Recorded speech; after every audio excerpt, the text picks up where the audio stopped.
Good morning guys! Ayan, si Kulot. Andito kami sa taas ng kanilang higaan. Gustong gusto ni Kulot dito. Si hi kami. Gising na yan sila pero ayaw pa nilang tumayo sa higaan. So ayun, kanina nakapag naman ako sa labas.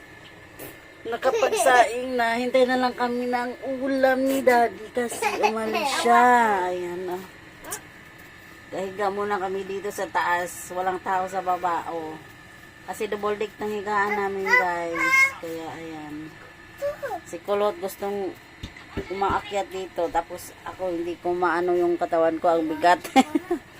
Grabe talaga yung ko. Nagka-pimples na ako guys. Sa dami ng iniisip. Just ko Lord.